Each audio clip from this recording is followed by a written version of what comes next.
तो जैसा कि हमने tales of herding gods novel explain video के पिछले एपिसोड 203 में देखा था कि अब सुप्रीम एम्परर हेवन में ह्यूमंस और डेविल्स के बीच सबसे बड़ा वॉर शुरू हो गया था, जिसमें ग्रैंडपा डेफ ने अकेले ही अपनी पेंटिंग का पावर का यूज करके उन सभी यूडू मॉन्स्टर्स की आर्मी से भिड़ गया था।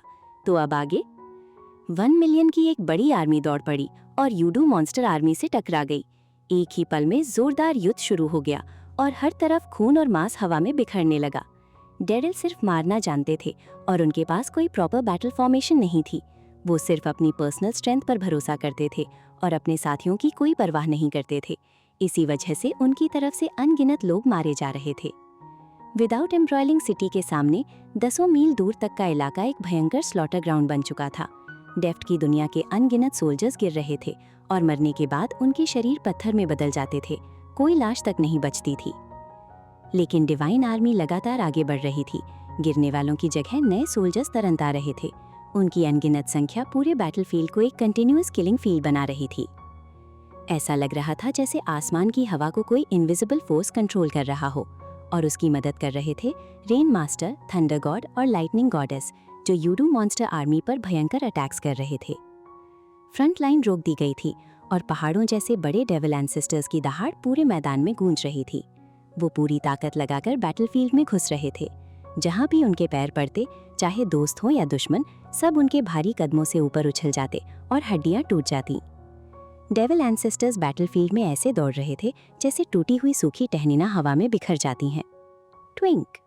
डेविल एंसेस्टर्स के शरीर में आग की लपटें उठ रही थीं, जो डिवाइन आर्मी पर फैल गईं। काले आग के पिलर घूमते हुए हर चीज को जलाकर राख बना रहे थे। डेफ्ट के बनाए हुए देवता भी इस भयंकर डिवाइन आर्ट से बच नहीं पाए। जब डेविल एंसेस्टर्स अपने भारी वेपन्स घुमाते थे, उनका शरीर ही एक डिस्ट्रक्टिव नेचुरल वेपन बन जाता था। उनका कोई मैच नहीं था। डेफ्ट की पेंटिंग के देवता इन डेविल एंसेस्टर्स को रोक नहीं सकते। बुचर यूथ के जुनून में आ गया और उसने अपना बड़ा चाकू पकड़ लिया। बिजली जैसी आंखों से उसने कहा, अब हमारी बारी है। बाशान, मेरे डिसाइपल के रूप में मुझे दिखाओ कि इतने सालों में तुमने कितना इम्प्रूव हुए हो। बाशान जोर से हंसा और अपना ग्रीन ऑक्स बुलाया। वो उसकी पीठ पर चढ़ गया और चिल्लाया, टीचर, मुझे अपने साथ ले चलो और मेरी प्रोग्रेस देखो। डिवाइन स्पीयर लॉन्गटूनो एक काले ड्रैगन में बदल गया और ब्लाइंड ने उसे पकड़ लिया। एक तेज झटके के साथ ब्लैक ड्रैगन स्पीयर सीधा हो गया और एक गहरी गरज की आवाज निकली। ग्रैनी सी के पीछे बड़े सेलेस्टियल स्टार्स उभर आए और मिम्ट की पीठ पर फर्नेस की लपटें आसमान तक फैल गईं। क्रिपल एक पल हिचकिचाया और बोला, मेरे पास कोई डिवाइन वेपन नहीं है। अपोथेकरी तुरंत उसकी पीठ पर चढ़ गया और बोला, मैं ही तुम्हारा डिवाइन वेपन हूँ, चलो तबाही मचाते हैं। क्रिपल का चेहरा काला पड़ गया और उसने गुस्से से कहा, ऊजाओ, क्या तुझे डर नहीं कि तेरी बीवियां विडो बन जाएंगी? बाह, ज्यादा किस्मत, ज्यादा फायदा। अपोथेकरी की टोकरी से अनगिनत कीड़े निकलकर आसमान में फैल गए। वो भयंकर जायंट क्रीचर्स में बदल गए, जो जमीन और आसमान दोनों पर हमला कर रहे थे और उनका पॉइजन आसमान में बादल बना रहा था। चलो, डेविल एंसेस्टर्स का शिकार करें। बुचर सबसे पहले आगे बढ़ा। मुअर, ब्लाइंड का ध्यान रखना, अगर सिचुएशन बिगड़े तो उसे उठाकर भाग जाना। किन्मू ने इस बात को माना और देखा कि चांसलर बाशान एक बड़े ग्रीन ऑक्स पर सवार होकर दुनिया में उतर रहा है। उसके पीछे ग्रैनी सी, डम्प, ब्लाइंड और बाकी सब आ रहे थे। ग्रीन ऑक्स इतना तेज था जैसे उड़ रहा हो। उसके बड़े शरीर के बावजूद वो बहुत अजाइल था और मॉन्स्टर्स के हमलों से बचकर अपने पैरों से उनके सिर तोड़ रहा था। किन्मू ने अपने पास ड्रैगन किलिन को देखा, जो युद्ध में जाना चाहता था, लेकिन उसने सोचा और रुक गया। फैटी ड्रैगन की स्पीड ठीक है, लेकिन उसकी स्टैमिना कम है। उसकी रिएक्शन स्पीड ग्रीन ऑक्स जैसी नहीं है। अगर वो आगे गया तो मैं जल्दी मर जाऊंगा। उसने टेलीपोर्टेशन फ्लैग्स निकाले और एक इशारे से उन्हें बैटलफील्ड के आसपास लगा दिया। साथ ही ड्रैगन किलिन और हुलिंगर को भी प्रोटेक्टेड एरिया में ले आया। यूडू मॉन्स्टर आर्मी के पीछे डेविल गॉड्स अपनी डिसिप्लिन फॉर्मेशन में आर्मी को लीड कर रहे थे। उनका मिलिट्री कंट्रोल स्ट्रॉन्ग था। अनलाइक केओटिक मॉन्स्टर होड्स, वो ली सिटी की डिफेंस तोड़ने के लिए मॉन्स्टर्स का यूज कर रहे थे, ताकि केओस में सुप्रीम एम्परर हेवन को एक ही ब्लो में खत्म कर सकें। लेकिन उन्होंने एक्सपेक्ट नहीं किया था कि विदाउट एम्ब्रॉयलिंग सिटी, जो तबाह समझा जा रहा था, वहां से सडनली मिलियन सोल्जर्स निकलकर यूडू मॉन्स्टर आर्मी को रोक देंगे। मॉन्स्टर आर्मी के कंपैरिजन में डेविल आर्मी के फुट सोल्जर्स स्लो थे, इसलिए फ्रंट लाइन तक सपोर्ट पहुंचना मुश्किल हो रहा था। सेंटर आर्मी और भी दूर थी।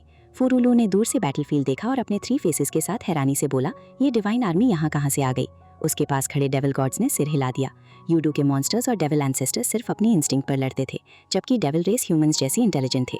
फिर भी वो भी नहीं समझ पा रहे थे कि इतनी बड़ी आर्मी अचानक कहाँ से आ गई और क्यों लड़ रही है। इवन इटर्नल पीस स्ट्रॉन्ग था, लेकिन वो सुप्रीम एम्परर हेवन से अभी भी वीक था। उसकी मेन फोर्स के साथ इटर्नल पीस के divine arts practitioner support force की तरह काम कर रहे थे। इटर्नल पीस इंपीरियल प्रेसिडेंट को इस अचानक हमले का बिल्कुल अंदाजा नहीं था, इसलिए योडो मॉन्स्टर आर्मी को रोकने के लिए इतने सारे सोल्जर्स कभी एक साथ नहीं ला सकते थे। ऐसे में देवताओं की ये मिस्टीरियस आर्मी आखिर आई कहाँ से थी? फूरिलुआ ने लुली की तरफ देखा, लेकिन ये बेमिसाल खूबसूरत औरत भी हैरान थी। उसने सिर हिलाया और कहा, आदरणीय किंग, मुझे भी नहीं पता कि वो कहाँ से आए हैं। इटर्नल पीस के पास ज़्यादा एक्सपर्ट्स नहीं हैं, लेकिन ग्रेट रुइंस के पास हैं। क्या वो वहाँ से हो सकते हैं? हैरानी में फूरिलुआ जोर से बोला, मेरे ऑर्डर्स दो। आर्मी को कैंप बनाना है, एक फोर्टिफाइड सिटी कंस्ट्रक्ट करनी है और एनिमी अटैक से बचाव करना है। स्काउट्स भेजो, जल्दी पता करो कि ये डिवाइन आर्मी आखिर आई कहाँ से है। जैसे ही उसने बात खत्म की, डीमन आर्मी की पहली यूनिट एक डीमन गॉड की लीडरशिप में विदाउट एम्ब्रॉयलिंग सिटी के रुइंस तक पहुंच चुकी थी। वो बैटलफील्ड से लगभग 400 माइल्स दूर थे और उन्हें तुरंत कैंप बनाने का ऑर्डर मिला। बड़ी संख्या में डीमन सोल्जर्स और स्ट्रॉन्ग लेबरर्स ने तेज स्पीड से माउंटेन्स हटाकर सिटी वॉल्स खड़ी की। उन्होंने जायंट बीस्ट्स को मारकर उनके ब्लड से डार्क इंस्क्रिप्शंस लिखे ताकि सिटी की डिफेंस और स्ट्रॉन्ग हो सके। सिटी के अंदर वॉच टावर्स और आर्चर टावर्स बनाए गए। हर तरफ केओस नहीं, बल्कि कंट्रोल्ड मिलिट्री प्रेपरेशन चल रही थी। डीमन गॉड ने कुछ जनरल्स को बाहर निकालकर फ्रंट लाइन की तरफ भेजा। जब वो बैटलफील्ड के करीब पहुंची तो उन्होंने देखा कि सुप्रीम एम्परर हेवन की आर्मी पहले से ही फाइट कर रही थी। एक हाई माउंटेन पीक पर पहुंचकर डीमन गॉड ने एक 30 यार्ड से भी बड़ा मिरर इंस्टॉल किया, जिससे पूरा बैटलफील्ड क्लियरली देखा जा सके। उसी वक्त फूरिलुआ ने भी एक मिरर निकाला और बैटलफील्ड ऑब्जर्व किया। उसके चेहरे पर गहरा सस्पिशन आ गया। उसकी शार्प नज़र सब कुछ एनालाइज कर रही थी। ये जो डिवाइन आर्मी अचानक अपीयर हुई थी, वो असल में लिविंग बीइंग से बनी हुई नहीं लगती थी। वो किसी क्रिएशन टेक्निक से बनाए गए डिवाइन पपेट्स जैसे थे। लेकिन बैटलफील्ड में सिर्फ डिवाइन आर्मी ही नहीं थी, वहाँ कुछ एक्सट्रीम लेवल के एक्सपर्ट्स भी थे जो केओस में डीमन एंसेस्टर्स को मार रहे थे। एक पावरफुल बुचर जैसा आदमी, एक ओल्ड ब्लैकस्मिथ और एक छोटा सा इंसान जो black dragon bone spear wield कर रहा था। ये तीन सबसे टेरिफाइंग थे। जब ये एक साथ फाइट करते थे तो डीमन एंसेस्टर्स तक भी उनके सामने टिक नहीं पाते थे। इनके अलावा एक पियरलेस ब्यूटी थी, एक स्ट्रॉन्ग मैन जो ग्रीन बुल पर सवार था और एक ग्रीन रोब्ड ओल्ड मैन जो ब्रॉन्ज मास्क वाले आदमी को बैटलफील्ड में इधर उधर ले जा रहा था। हर तरफ पॉइजनस क्रीचर्स फैला हुआ था जो योडो मॉन्स्टर वेव्स को कंटिन्यूअसली डिस्ट्रॉय कर रहे थे। ब्रॉन्ज मास्क वाला आदमी सबसे ज्यादा टेरिफाइंग था। जहां जाता वहां पॉइजन से पूरी मॉन्स्टर आर्मी मेल्ट हो जाती थी। उसके टेक्निक्स डिवाइन मेथड से भी ज्यादा रूथलेस थे। यहाँ तक कि योडो मॉन्स्टर आर्मी जो डीमन रेस ने योडो से समन की थी, वो भी उसके पॉइजन को बर्दाश्त नहीं कर पा रही थी। फूरिलुआ ने गुस्से और कंफ्यूजन में कहा, ये लोग आखिर आए कहाँ से? ये डिवाइन आर्मी जो बनी हुई लग रही है और असली देवता भी इसमें छुपे हुए हैं। वो सिचुएशन को क्लियरली समझ नहीं पा रहा था, इसलिए उसने सीरियस टोन में कहा, लुली, एनिमी आर्मी रियल और फेक टोनों का मिक्सचर है। हम नहीं जानते कितने ट्रू एक्सपर्ट्स वहाँ छुपे हैं। बेटर होगा कि हम डीमन मॉन्स्टर आर्मी को टेम्पररी विदड्रॉ करें और सिचुएशन का एनालिसिस करें। लुली ने कोल्ड एक्सप्रेशन के साथ कहा, फूरिलुआ, तुम इतने वीक कैसे हो सकते हो? एनिमी के पास सिर्फ 5-6 ट्रू गॉड्स हैं। अगर हम अभी अटैक करें तो उन्हें क्रश कर सकते हैं। फूरिलुआ ने हेड शेक किया, अगर और हिडन एक्सपर्ट्स हुए तो मैं डीमन रेस के फ्यूचर को गैम्बल नहीं कर सकता। तभी लुली ने योडो डीमन लैंग्वेज में जोर से शाउट किया। फ्रंट लाइन पर कई डीमन एंसेस्टर्स ने उसकी वॉइस सुनी और आर्मी को रिट्रीट का ऑर्डर देने लगे। किनमू ने ये डीमन लैंग्वेज सुनी तो उसकी स्पिरिट शेक हो गई। ये योडो डीमन लैंग्वेज मैं भी जानता हूँ। बिना सोचे उसने भी डीमन लैंग्वेज में शाउट किया। उसकी वॉइस बैटलफील्ड के ऊपर 20-30 माइल्स तक गूंज गई। डीमन एंसेस्टर्स एक पल के लिए रुक गए। उन्होंने अपने सिर घुमा लिए और रिस्पॉन्स देने लगे। किनमू ने और कुछ वर्ड्स चिल्लाए और डीमन एंसेस्टर्स सीधे एक नी पर बैठ गए। बुचर, म्यूट और बाकी सब ब्लड सोक्ड स्टेट में थे। वो अटैक कंटिन्यू करने वाले थे, लेकिन ये सीन देखकर रुक गए। दूर फूरिलुआ ने जब फूरिलुआ ने डीमन आर्मी को सडनली रुकते देखा तो उसको तुरंत समझ आ गया कि कुछ गड़बड़ हो गई है। उसकी नज़र लुली पर गई। लुली के फोरहेड पर कोल्ड स्वेट आ गया, लेकिन वो जोर से हंसी। फूरिलुआ, क्या तुम इतने यूजलेस हो कि एक छोटी सी चीज़ को भी कंट्रोल नहीं कर सकते? वो छोटी सी चीज़ एनिमी कैंप में है। उसकी वॉइस सडनली शार्प हो गई और बैटलफील्ड पर एको करने लगी। किनमू ने जोर से ग्राउंड किया और डीमन लैंग्वेज बोलने की कोशिश की, लेकिन उसकी वॉइस सप्रेस हो गई। डीमन एंसेस्टर्स ने एक्सप्रेशनलेस होकर अपने मॉन्स्टर्स को रोका और धीरे धीरे रिट्रीट करना शुरू कर दिया। बुचर, म्यूट, ब्लाइंड और बाकी लोग गॉड्स की सेना के पीछे पीछे योडो मॉन्स्टर्स के साथ भाग रहे कई डेविल एंसेस्टर्स का पीछा करने चले गए। लगभग 30-50 मील तक पीछा करने के बाद गॉड्स की सेना अचानक रुक गई, जबकि क्रिपल अभी भी अपोथेकरी को लिए हुए तेज भाग रहा था। जब उन्हें अचानक एहसास हुआ कि उनके आसपास कोई नहीं है तो वो कांप उठे और वापस भागने लगे। सेना के पास लौटने पर ही उन्हें चैन आया। ये DEF की लिमिट है, इसीलिए हम और आगे नहीं जा सकते। अगर हम पीछा करते रहे तो हम खेल हार जाएंगे, दादी ने धीरे से कहा। तुम लोगों ने हमें पहले से बताया भी नहीं, मुझे फिर भी आगे बढ़ने पर मजबूर किया, क्रिपल बड़बड़ाता रहा। अपोथेकरी अपनी पीठ से नीचे उतर आया, उसके पैर अभी भी कांप रहे थे। धत तेरे क्रिपल, तेरी वजह से मैं शैतानों से लगभग मर ही गया था। दूसरी तरफ DEF अभी भी अपना ब्रश घुमा रहा था और उसका चेहरा लाल हो गया था। किन्मू ने देखा कि कुछ गड़बड़ है और तुरंत DEF को खींचने के लिए आगे बढ़ा। उसकी साफ आवाज उस आदमी के कानों के पास ड्रैगन की दहाड़ जैसी गूंज उठी। दादा DEF, दुश्मन पीछे हट गए हैं, जागो। DEF ने तुरंत ब्रश करना बंद कर दिया और एक भावहीन भाव दिखाया। उसे अपने गले में मिठास महसूस हुई और मुंह से ताज़ा खून बह निकला। किन्मू का चेहरा थोड़ा बदला और उसका हाथ तेजी से उस बुजुर्ग के गले और दिल पर थपथपाने के लिए बढ़ा। उसने अपनी की और खून को सील कर दिया जो पागल हो गया था। उसके बाद उसने अपनी भौहों के बीच के हिस्से पर थपकी दी और हेवनली गैरल क्रिएशन टेक्निक करते हुए तेजी से अपने शरीर के चारों ओर घुमा दिया। उसने एनर्जी को कंट्रोल करने के लिए DEF के शरीर पर बार बार थपकी दी। कहा जा सकता है कि DEF ने अपनी पूरी ताकत लगा दी थी और उसने अपने दिल और मूल आत्मा को नुकसान पहुंचाया था। दिल की और खून का सेंट्रल मैनेजमेंट था। क्योंकि वो पागल हो गए थे, उसकी खून की नसें अब और नहीं सह सकती थी और उसका दिल भी थक गया था, इसीलिए उसे खून की खांसी हुई। किन्मू ने उन जगहों को सील किया जहां उसका दिल और गला था, जिससे खून वापस आ गया। DEF की असली आत्मा भी बहुत थकी हुई थी, इसीलिए वो अस्थिर थी और टूटने के कगार पर थी। इस तरह किन्मू ने हेवनली डेविल क्रिएशन टेक्निक का यूज करके उसकी 3 आत्माओं और 7 आत्माओं को सील किया ताकि वो उसके शरीर से बाहर ना निकल सके। इस तरह वो प्रॉब्लम को थोड़ी देर के लिए टाल सकता था और उसका इलाज आसान हो सकता था। किन्मू ने जल्दी से जड़ी बूटियां निकालकर गोलियां बनाई। थोड़ी देर बाद गोलियां बन गई और उसने DEF का मुंह खोलकर दवाई अंदर भेजी। फिर उसने दवा की एनर्जी बढ़ाने के लिए हाथ की टेक्निक्स का यूज किया। ग्रैनी सी, ब्लाइंड और बाकी लोग वापस आ गए और अपोथेकरी काम संभालने लगा। उन्होंने DEF का इलाज किया और कहा, खुशकिस्मती से मूअर ने पहले ही देख लिया था कि कुछ गड़बड़ है, इसीलिए DEF को कोई लंबे समय तक चलने वाली दिक्कत नहीं होगी। उसकी वाइटल की बहुत कम हो गई है, लेकिन मेरे आसपास होने से मैं तुम्हें यकीन दिलाता हूँ कि वो आज रात तक जिंदा रहेगा और कूद रहा होगा। DEF ने नाक से कोड़कर बेपरवाही से कहा, मैं इधर उधर नहीं कूदूंगा। कोई जानकार बंदर की तरह कैसे कूद सकता है। सबको राहत मिली और ग्रैनी सी ने पूछा, DEF, तुम्हारी पेंटिंग कितने समय तक चल सकती है? जब तक पेंटिंग में दुनिया टूटती नहीं है तब तक देवताओं की ये सेना हमेशा के लिए मौजूद रहेगी। DEF बैठ गया और अपोथेकरी ने उसे ध्यान से देखा। किन्मू उसकी मदद के लिए किनारे पर रहा, जबकि हूलिंगर किन्मू की मदद के लिए नीडल की प्लेट ले जा रहा था। जब वो तीनों एक दूसरे से बात कर रहे थे तो बहुत चहल पहल थी। लेकिन पेंटिंग में इस दुनिया को खत्म करना ज्यादा मुश्किल नहीं है। ऐसा सिर्फ इसीलिए हुआ क्योंकि शैतान हैरान रह गए थे। उन्हें पता नहीं था कि क्या असली है और क्या नकली, इसीलिए मैं उन पर काबू पा सका। DEF का चेहरा चांदी की सुइयों से भरा हुआ था और उसकी आंखों के कोने अचानक फड़क रहे थे। दवा वाले ने उसकी आंखों के कोने में एक और सुई चुभ हुई और वो अब नहीं फड़क रही थी। हालांकि उसे लगा कि उसका आधा चेहरा सुन्न हो गया है। DEF की आंखें एक तरफ झुक गईं। उसकी एक आंख की पुतली दूसरी से ऊपर थी। उसके मुंह के कोने से लार टपक रही थी। अगर मैं आज रात तक अपनी वाइटल की वापस पा सका तो मैं एक और पेंटिंग बनाऊंगा और उन्हें और भी डराऊंगा। अपोथेकरी, मुझे लगता है माया का चेहरा अब मैं नहीं रहा। मैं माइटोंग का सामना नहीं कर सकता। ये सुई तुम्हारी असली आत्मा के एक्यूपंक्चर और मॉक्सीपंक्चर के लिए है, लेकिन ये तुम्हारे चेहरे की नसों पर असर डालेगी। वो कुछ समय के लिए काम नहीं करेंगी, चिंता मत करो। मूअर, तुमने उसकी आत्माओं को सील करके अच्छा किया। इस सुई को देखो, मुझे इसे कहाँ यूज करना चाहिए? अपोथेकरी थोड़ा हिचकिचाया और उसने DEF की रीढ़ की हड्डी के पास एक जगह की ओर इशारा किया। मुझे पक्का नहीं पता कि मुझे यहाँ यूज करना चाहिए या नहीं, उसने किन्मू को देखते हुए कहा। किन्मू ने डिटेल से देखा और मुस्कुराते हुए कहा, दादाजी, अपोथेकरी मेरा टेस्ट ले रहे हैं। अगर तुम इसे इस पोजीशन में यूज करोगे तो तुम अर्थ सोल को छेड़ दोगे और उसके प्राइमोर्डियल को जेनिटल पर फिक्स कर दोगे। सुई उसके life and death divine treasure को भी छेड़ देगी। अपोथेकरी ने सीधे चेहरे से चांदी की सुई वापस खींच ली और धीरे से सिर हिला दिया। मैं तुम्हें टेस्ट कर रहा था। किन्मू हल्का मुस्कुरा दिया। DEF का चेहरा पीला पड़ गया और उसने ठंडी पसीने की बूंदें महसूस की। हूलिंगर ने उत्साह से पूछा, अगर हम दादा DEF को इसी जगह पर चाकू मार दें? किन्मू और अपोथेकरी एक साथ बोले, वहाँ चाकू नहीं मार सकते। अपोथेकरी अभी भी किन्मू से बेहतर थी। उस लड़के को सिर्फ डिवाइन ब्रिज, डिवाइन ट्रेजर की ज्यादा समझ थी, जबकि अपोथेकरी बाकी सभी खजानों को ज्यादा अच्छे से जानती थी।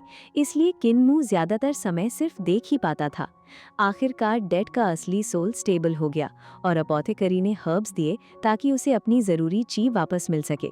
रात होते ही दूर से दर्द भरी चीखें आने लगीं। शैतान पूरी रात हंगामा करते रहे और बीच बीच में अपने ड्रम्स भी बजाते रहे जैसे हमला करने वाले हों। फिर भी उन्होंने कोई एक्शन नहीं लिया। ये सब किन्मू और बाकी लोगों को परेशान करने के लिए था, उन्हें आराम का टाइम ना देने के लिए। अगले दिन डीमन आर्मी के बाकी सोल्जर्स एक एक करके सडनली बने हुए डिवाइन सिटी में पहुंच गए। शैतान के पास बहुत ज़्यादा मिलिट्री पावर थी और हर जगह से ट्रूप्स तेज़ी से आ रहे थे। कई demon God commanders front line पर आए और दूर से विदाउट एम्ब्रॉयलिंग सिटी की खाई देखी। वो शॉक में थे जब उन्होंने देखा कि जहां अभी कुछ देर पहले विदाउट एम्ब्रॉयलिंग सिटी का रूइंस था, वहां अचानक एक सुप्रीम डिवाइन सिटी खड़ी हो गई थी। डिवाइन सिटी 300 यार्ड ऊंची थी। उसकी वॉल्स पहाड़ों जैसी थी जो आसमान और धरती तक फैली हुई थी।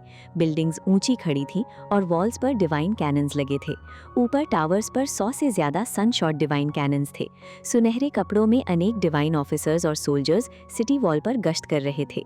सिटी के ऊपर आसमान में ऑस्पिशियस क्लाउड्स घूम रहे थे और सुन की रंग बिरंगी किरणें थीं। ये एक डिवाइन ऑरा वाला सीन था। शैतान आर्मी में घबराहट फैल गई। सब डीमन गॉड कमांडर्स एक दूसरे को देखने लगे। जहां रूइंस होना चाहिए था, वहां एक फोर्टिफाइड डिवाइन सिटी खड़ी थी। सिटी के ऊपर डेडली डिवाइन कैनन्स रेडी थे। इतने थे कि पूरी डीमन आर्मी को तबाह कर सकते थे। दूर से सनशॉट डिवाइन कैनन देखकर उनकी रूह कांप गई। इतनी फायर पावर पूरी दुनिया को मिटा सकती थी। डीमन गॉड्स ने अपनी आर्मी रोक दी। वो चाहते थे कि सामने वाला पहले मूव करे। एक डीमन गॉड ने विंग्स फैलाए और बोला, मैं किंग फुरुलो को रिपोर्ट करूंगा, तुम लोग गार्ड करो। वो वापस गया और फुरुलो को सिचुएशन बताई। फुरुलो शॉक में था। उसने कहा, ऐसा डिवाइन सिटी कैसे हो सकता है? ये नकली भी हो सकता है। स्काउट्स भेजो। स्काउट्स भेजे गए, लेकिन जैसे ही वो 30 माइल दूर गए, डजन्स कैनन्स ने फायर करके उन्हें राख बना दिया। रिपोर्ट आने पर फुरुलो का सर दर्द करने लगा। उसने कहा, ये रियल नहीं हो सकता, ऐसा सिटी इम्पॉसिबल है। उसने ऑर्डर दिया, कोई रिट्रीट नहीं करेगा, जो पीछे हटेगा उसका सर काट दिया जाएगा। रात को फुरुलो मेन आर्मी के साथ आया। दूर से डिवाइन सिटी देखकर वो कंफ्यूज था। अगर ये रियल होता तो डीमन रेस तबाह हो जाती। सिटी के अंदर किन्मू और बाकी लोग रेडी हो रहे थे। ये सिटी फेक थी, डेड ने रात में बनाई थी, लेकिन कैनन्स रियल थे जो प्राइमेवल स्पिरिट असेंबली से आए थे। इसी वजह से डीमन डर गए थे। अगर फुरुलो अटैक करता तो ये सब तबाह हो जाता। किन्मू और बाकी लोग सिटी से निकलकर ली सिटी की तरफ भागे। अचानक रात रोशन हो गई और एक सुन आसमान में उठा। एक 3 लेगेड गॉड ब्लेजिंग फायर के साथ आया। उसके साथ एक यंग मास्टर था जो किन्मू को देख रहा था। उसने कहा, यही वही जगह है। उसकी नज़र किन्मू पर रुक गई। किन्मू ने उस गॉड के कटे हुए हाथ को देखा। बुचर ने कटा हुआ हाथ फेंक दिया, जो वापस अटैच हो गया। सन सॉवरन ने अपना हाथ देखा। बुचर ने कहा, यहाँ फाइट करे। सन सॉवरन रुक गया। किन्मू ने सबको देखा और बोला, तुमने पहले क्या कहा था? रिपीट करो। कीजी ने अपनी भौहें उठाई और जो कहा था उसे रिपीट नहीं किया। चिन्मू की शर्तों को एक्सेप्ट नहीं किया। उसका दिमाग बहुत तेज था और उसने तुरंत उस लड़के की बातों के पीछे छुपी हुई तीखी धार को पहचान लिया। चिन्मू दिमागी जंगों का एक्सपर्ट था और अपने ओपोनेंट के माइंड पर प्रेशर बनाने में माहिर था। जब वो स्ट्रॉन्ग प्रैक्टिशनर से मिलता तो वो कभी कभी डर जाता कि क्या उसका गोल पूरा होगा, और अगर उसको जो चाहिए मिल जाए तो वो पीछे हट जाता। लेकिन जब वो अपने लेवल के किसी ओपोनेंट से मिलता तो आंखें मिलते ही वो दूसरे के माइंड पर प्रेशर बनाना शुरू कर देता। वो सबसे पहले ओपोनेंट के माइंड और सोल पर अटैक करके उन्हें दबा देता।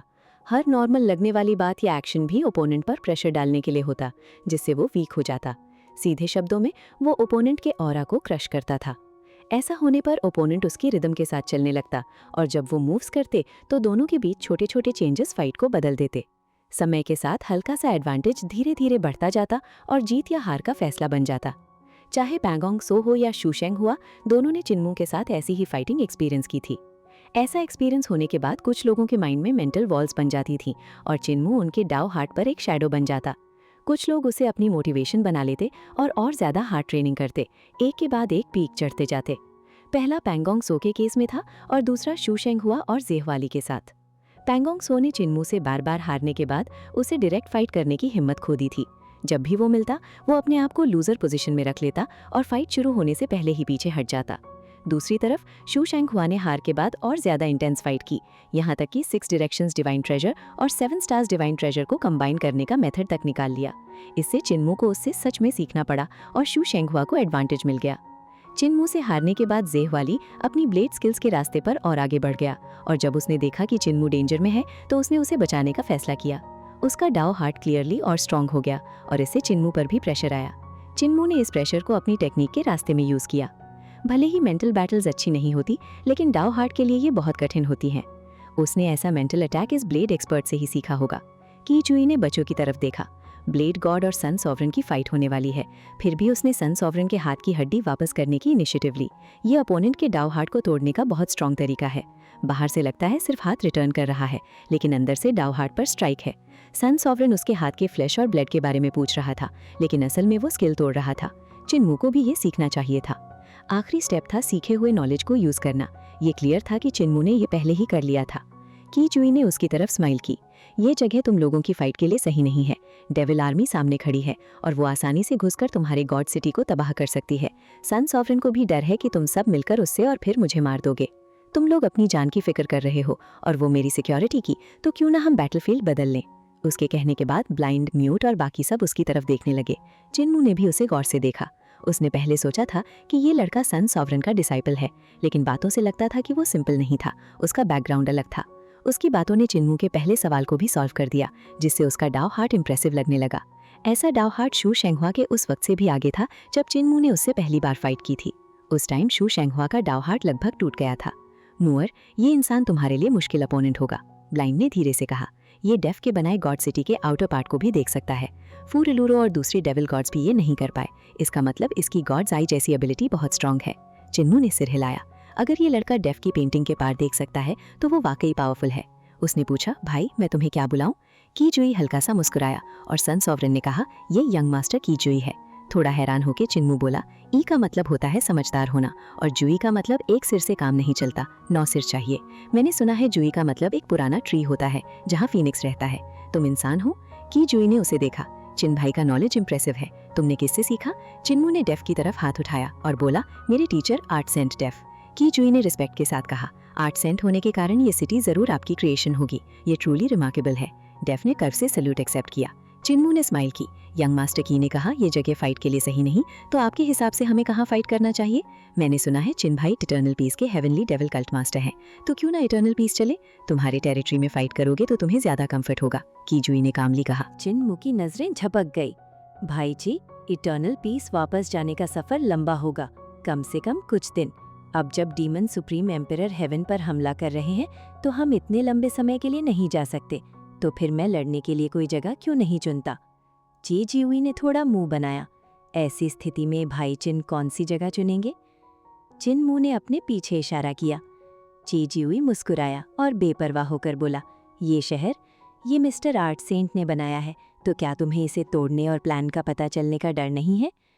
चिन्मू ने अपना सिर हिलाया।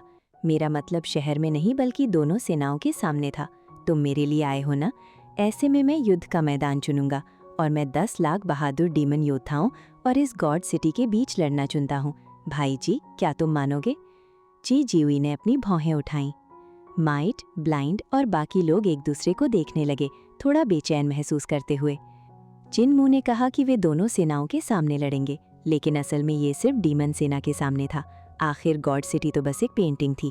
ज्यादातर तोपें और सभी देवता नकली थे, चाहे वे ट्रू ओरिजिन कैनन हो या सनशॉट डिवाइन कैनन, वे सिर्फ दिखावे के लिए थे और उनमें ज्यादा शक्ति नहीं थी। इसका मतलब था कि अगर डीमन हमला करते तो वे सेना में डूब जाते और पक्का जिंदा नहीं बच पाते।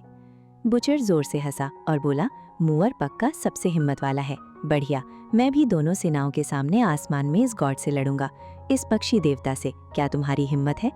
सन सॉवरन एक पल के लिए हिचकिचा गया और ची जियुई को देखा। वो युवक मन ही मन बुदबुदाया, फिर अचानक जोर से हंस पड़ा। भाई चिन भी हिम्मत कर सकते हैं तो मैं क्यों नहीं? सन सॉवरन, तुम बहुत ज्यादा चिंता कर रहे हो। तुम मुझे ज्यादा अहमियत दे रहे हो और अगर तुम ऐसी मेंटल स्थिति वाले एक्सपर्ट से लड़ोगे तो तुम आसानी से नुकसान उठाओगे। क्या तुम अपनी सोच ठीक नहीं करोगे? सन सॉवरन हैरान रह गया। ची जियुई मुस्कुराया, क्योंकि भाई चिन ने बुलाया है तो प्लीज। चिन मुंह मुड़ा और गॉड सिटी की तरफ बढ़ गया। ये ची जियुई सच में बहुत खास है। मुझे हैरानी है कि वो कहाँ से है, जिसने अपने डाउ हार्ट को इस हद तक ट्रेन किया है कि वो मेरे दिल से कम नहीं है। सच में कमाल का है। बुचर बड़े कदमों से उसके पास गया। ग्रैनी सी, मूट और बाकी लोग गुस्से में एक दूसरे को देखते हुए उसके पीछे चल पड़े। डेफ ने धीरे से कहा, क्या हमें साथ में ऊपर जाकर इस सन सॉवरन और 9 हेडेड बर्ड से छुटकारा पा लेना चाहिए? अगर हम साथ में अपना वार करें तो उन्हें ख़त्म करना मुश्किल नहीं होगा। हम उन्हें सिर्फ 15 मिनट में मार सकते हैं। यहाँ लड़ेंगे तो डीमन आसानी से देख लेंगे कि क्या असली है और क्या नकली। डेफ ने सिर हिलाया और कहा, इस सन सॉवरन से निपटना आसान नहीं होगा। एक बड़ा सूरज उसके पीछे घूमता है और इसने पहले ही डीमन का ध्यान खींच लिया होगा। उन्हें बस ये नहीं पता कि नए लोग दोस्त हैं या दुश्मन, इसीलिए वे अभी इंतजार कर रहे हैं। अगर हम उससे लड़ते हैं तो डीमन सच देख लेंगे। सबके चेहरे पर उदासी थी। अगर वे जल्दी सन सॉवरन से छुटकारा नहीं पा सके तो फूर एलुरा उनकी असली सच्चाई जान लेगा और समझ जाएगा कि वे एक खाली गॉड सिटी का इस्तेमाल एक चाल के रूप में कर रहे हैं। और अगर सन सॉवरन लड़ाई के दौरान गॉड सिटी को तोड़ देता तो फूर एलुरा भी सब समझ जाता। सबसे अच्छा रास्ता वही था जो चिन्मू ने बताया था, डीमन के सामने खुलेआम चुनौती देना, सन सॉवरन और चीजियुई को हराना और मार देना। चाहे ये खतरनाक था, लेकिन बचने का सबसे बेहतर चांस यही था। डीमन के मेन कैंप में डीमन देवता दूसरी तरफ के गॉड सिटी का निरीक्षण कर रहे थे। फूर एलुरा अब और खुद को रोक नहीं सका और गॉड सिटी पर हमला करने ही वाला था कि अचानक गेट खुल गया। हैरान होकर फूर एलुरा ने अपना हाथ उठाया और हमला रोक दिया। चिन्मू, चीजियुई, बुचर और सन सॉवरन आगे बढ़ते रहे। ऐसा लग रहा था जैसे वे सीधे डीमन के मेन कैंप में जा रहे हों। सिर्फ ये कुछ लोग ही शहर से बाहर निकले हैं। सच्चे देवता पांग यू क्या चाल चल रहा है? फूर एलुरा ने तंज किया और बोला, बस कुछ कमजोर देवता, इन्हें कौन मेरे साथ आकर मारेगा? 1 मिनट रुको। लूली ने जब चीजियुई और सन सॉवरन को देखा तो उसका चेहरा बदल गया। उसने जल्दी से हाथ उठाया और गंभीर होकर कहा, दूसरी तरफ जो आदमी है वो स्वर्ग से आया एक नोबल है। फूर एलुरा, तुम किसी नोबल को नाराज नहीं कर सकते। फूर एलुरा का दिल जोर से धड़का। नोबल? क्या ये हो सकता है? लूली के चेहरे पर मुस्कान आ गई। उसने दांत पीसकर कहा, सच में एक नोबल नीचे आया है। ये नोबल नीचे क्यों आएगा? क्या ऊपर वालों को चिन फैमिली के उस छोटे बदमाश के बारे में पहले से पता था? डाओ फ्रेंड लू, वो लड़का जिसका सरनेम चिन है बिल्कुल उस नोबल के बगल में है जिसका तुमने जिक्र किया है। फूर एलुरा ने गंभीर होकर कहा।